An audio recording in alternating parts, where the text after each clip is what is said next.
Hello guys, this is Shaky Beeves and welcome to episode 12 of my Mace and Miracles playthrough of Dark Souls 2. This is the Scholar of the First Sin edition. So yeah, we've finally made our way to Iron Keep. This area is insane. I'm glad I waited this long. I just had a feeling, that this was a tough area.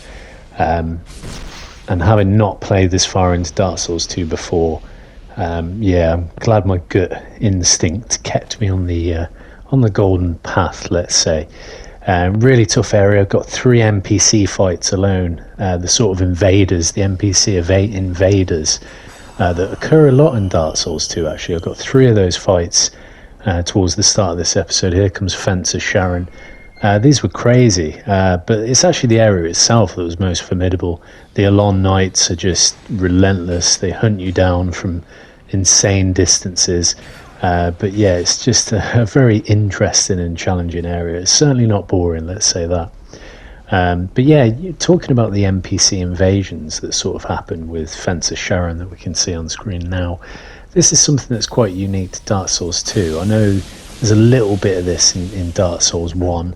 In Blighttown you can get invaded. It doesn't seem as prevalent or as much of a focus as it is for the Dark Souls 2 team. So yeah, it's interesting, and if you look at Dark Souls 3, it's not something that was brought back in anger.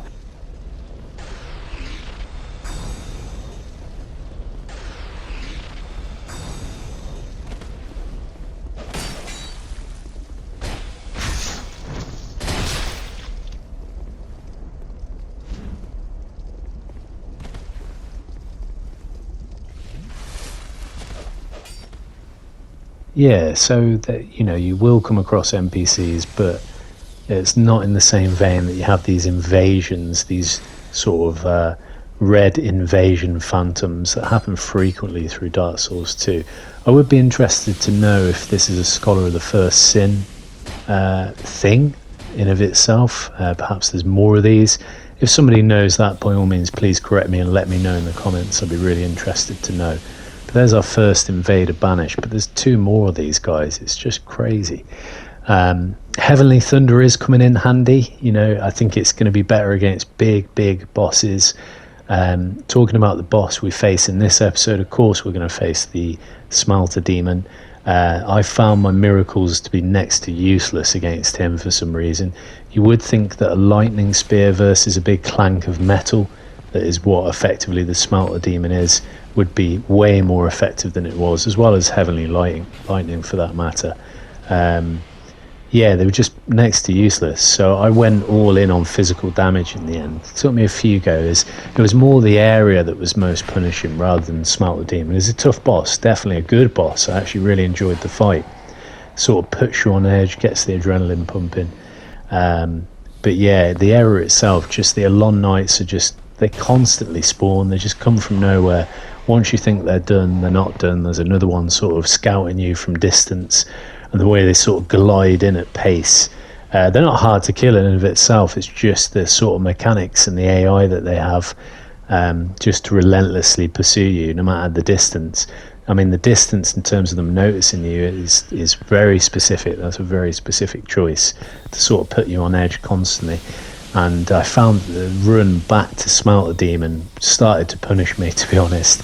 I actually found in the end that jumping to a ledge, cutting across, I could then get straight into the fog gate without having to kill every single Alon Knight that came for my reckoning. So yeah, really, it's a fun area. It's very challenging, a lot going on.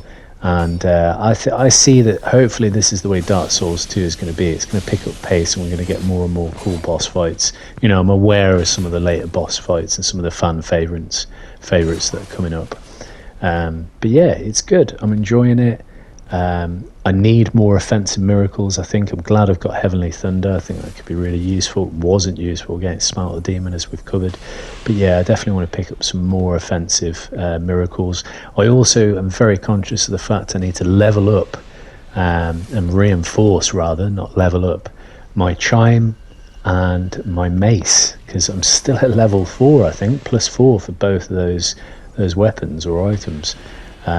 I think I've picked up 2 large Titanite shards in this area.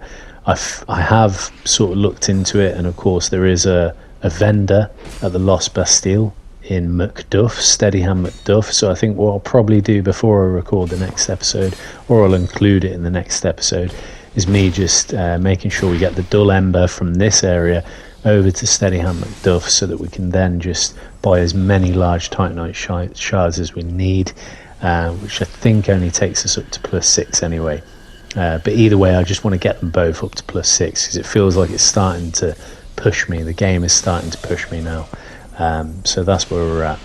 But yeah, guys, enjoy this one. Smelt the demon towards the end. Keep watching in these great NPC fights. I hope you guys enjoy. There's a punishing loss there, but we do get revenge. And like I say, smelt the demon, I was going all out physical damage. So you'll notice that I've sort of changed my rings up to ensure that we're going physical damage output rather than focusing on my miracles. But there you go, guys. Thanks for watching. I'll see you on the next one. Take care.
thing's worth.